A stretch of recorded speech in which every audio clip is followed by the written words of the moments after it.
नमस्कार. मला नवरात्र पुरस्कार मिळाला याबद्दल मी या पत्रकारांचे आभार मानतो. आणि गेली 35 वर्ष मी शिक्षक म्हणून काम करतो आहे आणि हे जेव्हा मला कळलं की आदर्श शिक्षक पुरस्कार म्हणून हे देतात त्यावेळी मी यांच्याकडे संपर्क साधला. त्यांनी माझी निवड केली. या कामाबद्दल त्यांनी माझी निवड केली त्यामुळे मी धन्यवाद मानतो. मी 35 वर्ष सेवा केली. यामध्ये मी कला क्षेत्रामध्ये सुद्धा सहभाग घेतला.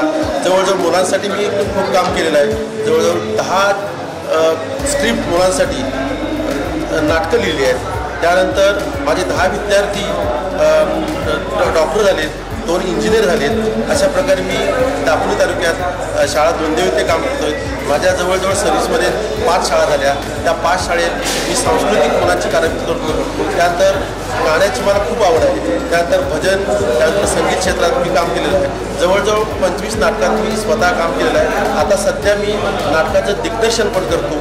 त्याशिवाय चित्रकार हा माझा छंद आहे आणि स्टॅच्यू बनवणे कलाकारांचे किंवा एखाद्या नाटकाचे किंवा कार्यक्रमात मी मोठे स्टॅच्यू तयार केले आहेत. त्यानंतर गणपतीचा कारखाना चालवणे किंवा गणपतीत मूर्तिकाम करणे या मूर्तिकामाची मला खूप आवड आहे. अशा पद्धतीने मी याच वर्षी पुढच्या 2024मध्ये माझी सेवानिवृत्ती आहे. या सेवानिवृत्तीच्या काळात मला हा जो सन्मान मिळत आहे याचा मी भाग्य समजतो. जय हिंद, जय महाराष्ट्र.